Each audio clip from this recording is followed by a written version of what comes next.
Hey guys, it's Falcon. I wanted to go over my Blizzard Frozen CC Ice Knife build that I've created that I really like, and I wanted to share it with you guys. So the big thing is here, we start off with Frostbolt, which Frostbolt's a filler. It's only 1 out of 5, but you want the enhanced Frostbolts and Flickering Frostbolt because Vulnerable is amazing in this game. You can't go without it. And then mana is gonna be your biggest enemy throughout this, so you're gonna definitely want to make sure you get the most mana you can. Now 3 points for 9 mana doesn't seem very good, and honestly it's not, but these skills we're not gonna go for at all. So it was either that or getting something that, you know, you get some resist all elements, and yeah, it's the potent warding actually doesn't do as much for you as you'd think. This is actually the better way to go, and we're not using core skills. So after you put the points in there and unlock this is where you're going to be doing a lot. So you're going to get Frost Nova. Now I wouldn't go straight now I have 3 item contribution. I only have 1 point in Frost Nova and 1 point in Ice Armor. Honestly, putting contributions in doesn't increase it by anything much, just a few percentage here or there.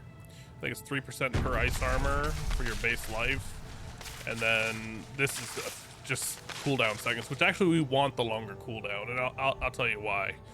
And then you're also going to get the Shimmering Ice Armor for a chance to freeze them when they hit you, because you're going to be fairly close to enemies most of the time. So if they do get a hit off, there's a chance to freeze them right away. It's pretty nice. Mystical Ice Armor. Honestly, you're not going to probably be getting hit much with my build. And then you definitely want Mystical Frost Nova. So it makes enemies vulnerable for 4 seconds and 6 seconds for bosses. This is amazing. Vulnerable is so good. Okay. From here, you're going to be working towards Blizzard first, okay? You can pick up Ice Blades later. The concept here is, so you want 1 point in all of these. These are all good for survivability. So you're gonna want to get a little bit of each. If I had more points, I would probably max these as well. Also, you need Lucky Hit. Lucky Hit is so important for this build. So getting the 15% extra Lucky Hit chance is crucial. So definitely throw those 3 points in there. I'll go over the Ice Blades really quick. So I ended up getting 5 out of 5 here. Cooldown is reduced by 0.5 seconds each time it hits a vulnerable enemy. That's not that important to us, but it will happen a lot. Your Ice Blade gains 10% increased attack speed per active Ice Blades. With this build, we're gonna be getting so many Ice Blades out that we're gonna have probably 40 to 50% bonus attack speed with this. Now you could go the other way and 20% of enhanced Ice Blades cooldown reduction is applied to your other skills, and that would be good if you want to just have your cooldowns up very often. So that's a way to go, but I think you will have less Ice Blades out. I'll have to test it more. Keep in mind, this build, I'm only 54, so I'm not like optimized, and there's probably more legendaries I can get, but this goes over a large portion of the basis of the build and what kind of damage and CC you can get out of it. You only get 1 point out of Icy Veil. This doesn't do much. Even at 3 points, it's 0.9 of a second more time on your barrier. That's not very long, but this is a lucky hit. Frost skills have up to 9% chance to instantly freeze, so it's great. And then while your barrier is active, you apply more chill. So you're gonna be, if this doesn't trigger, you're gonna be chilling them that much more with your Blizzard that you're gonna probably freeze them anyways. Blizzard, this isn't gonna do anything for us because we're not using core skills, so we're gonna take this. And longer duration blizzards are definitely good, and I'll show you why. And we're still getting to the meat and potatoes. We're just getting the basics down. So this is, you know, frost kill, deal more damage. Definitely need that. You deal more cold damage to vulnerable. We're putting vulnerable on enemies. You deal more damage to chilled and frozen. We're chilling and freezing all of them. Another lucky hit, cold damage against vulnerable enemies, has a chance to generate 15 mana. So you're going to be getting a lot of mana back too, just from hitting them. And then deep freeze, which the nice thing about deep freeze, which I'll show you here. So your enchantment slots, blizzard, every 15 seconds, a blizzard forms over you and follows you for 6 seconds. Okay, so when you use deep freeze in those situations, it's still going to cast blizzard on you, or you may have it up. So you're going to get that extra blizzard on you if you're surrounded by enemies trying to beat on you. So you're getting the damage of the deep freeze plus the damage of that. Then you put ice blades in here. For every 40 seconds in cooldowns you spend, you spawn an ice blade on a random enemy. With how many ice blades, with how many cooldowns we have, ice blades are going to spawn all the time. We got ice blades as a cooldown, we got frost nova as a cooldown, we got ice armor as a cooldown, and we have deep freeze as a cooldown. So 4 of our 6 abilities are cooldowns. If you really wanted to, you could probably even, like, you're still gonna end up spending 2 points here, but you could probably take a point out of that and put it in another cooldown to add another cooldown to your build. Then you would only have blizzard as your spam ability, which basically how it works is you pop your cooldowns whenever they're up, and then you spam your mana. Deep freeze is the only one you don't want to spam when it's up right away. So deep freeze, so you want to ice armor to frost nova to ice blades, and then rotate through those 3. Now, if you feel like they're not dying quick enough, you could deep freeze into it, and that'll instantly spawn ice knife because it's a 60-second cooldown. So that, yeah. But blizzard is your mana dump. You're gonna dump with blizzard all your mana, get all those blizzards out. Blizzard is a damage over time ability, so it cannot crit. That's the biggest weakness of this build, and I think why a lot of people do not play blizzard. And that's understandable. That's understandable. So, now as far as legendaries go and legendary aspects, you know, things like the Edge Masters is good. Skills deal 40% increased damage based on your available primary resource when cast. You're gonna be constantly dumping all your mana into blizzards, and that's still gonna add some damage. This is your meat and potatoes though, right here. When you cast blizzard, it will periodically spawn exploding ice spikes that deal 220 damage. Now, as I level up, I'll be able to find higher levels with more damage than this. And your ice spikes deal 25%, it's a multiplier, increased damage to frozen enemies. So you're freezing enemies, then they're getting all this bonus damage applied to them. On top of that, things like this stack. So keep in mind, this is ice spikes, okay? While deep freeze is active, exploding ice spikes, once again, we got ice spikes, form in the area, dealing 5 or 60 cold damage. Your ice spikes have a 50% increased explosion radius. So that ice spikes buff applies for my blizzard ice spikes as well. So now my ice spikes do 50% increased explosion radius as well. Now ice spikes can crit. That is one thing that's awesome about them. So in a way, you can do a crit build with this, but you're really focusing more on the ice spikes. This is good survivability. Deep freeze is active. You restore 15% of your maximum life and mana per second.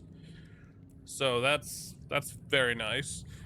Deal 21% increased damage while you have a barrier. So I throw my ice armor up, and then I'm using all my cooldowns. I almost always have ice armor up as much as I can, and I'm doing 21% bonus damage, and my ice knives are doing 21% bonus damage. The main thing is when I have 4 or 5 ice knives out and they're just rapidly hitting enemies because of all the bonus attack speed, they're just decimating. This has a chance to reset my cooldown, only 5%, kind of low, on one of your defensive skills. And when it triggers, it's amazing because I'll always be like using all my defensive skills first, and then all of a sudden my shield or my Frost Nova will come back off cooldown, and I hit that, and I usually get another Ice Knife out for it. And so those triggers are always nice to have. Now, obviously, these are not min-max. Like I said, this has Pyromancy skill damage. I don't use that, obviously. The Conjuration skill damage is good for my Ice Knives, though. Poison resist is pretty ass in this game. If you watch Cryptarian's video, then you know that. And you take 25% less damage from crowd-controlled or vulnerable enemies. So we're constantly putting vulnerable on enemies. And I think the Ice Knives are, if I remember correctly, I think...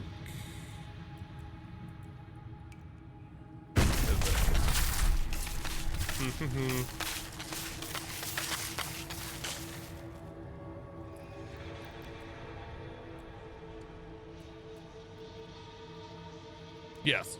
So, full damage against vulnerable. So the only thing I will say is I feel like there needs to be more way to spread vulnerable, and that may need some tweaking on my part.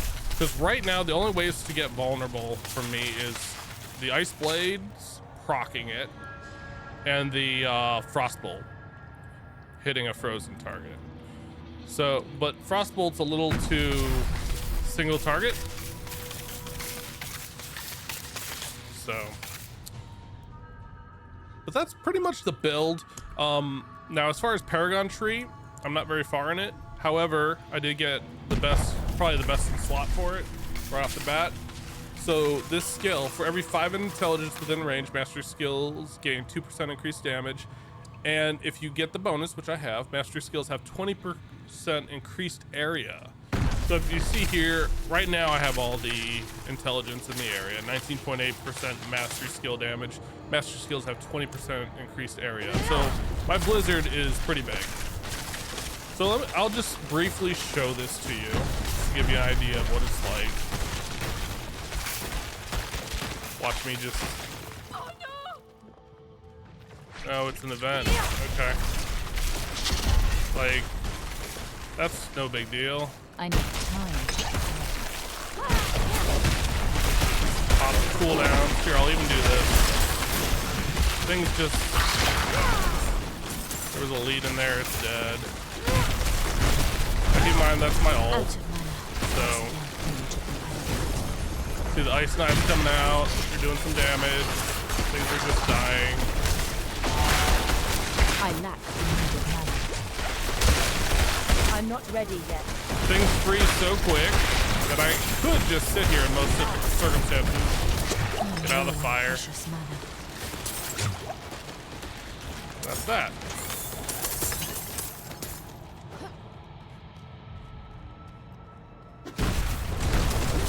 I'm not ready yet.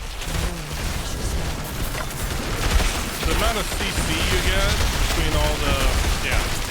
You can see the Ice Knives do a fair bit too. I'm out of mana. I need time to prepare.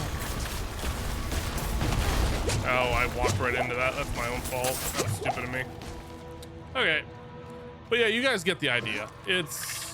I'm not ready yet. It's a pretty decent build. It's probably not the highest damage build in the by far for Sorceress, but the CC, especially when you're playing a group. For example, me and a rogue friend of mine, he's actually playing a cold rogue, and with the cold rogue, it synergizes so well. I'm not even gonna get that. That's not a good way to show off the build. Who needs a blast wave, right?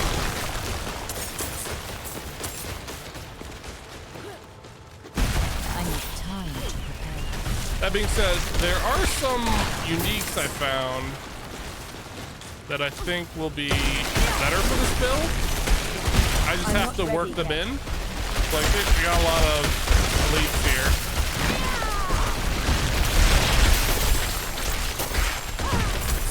I'm not ready yet.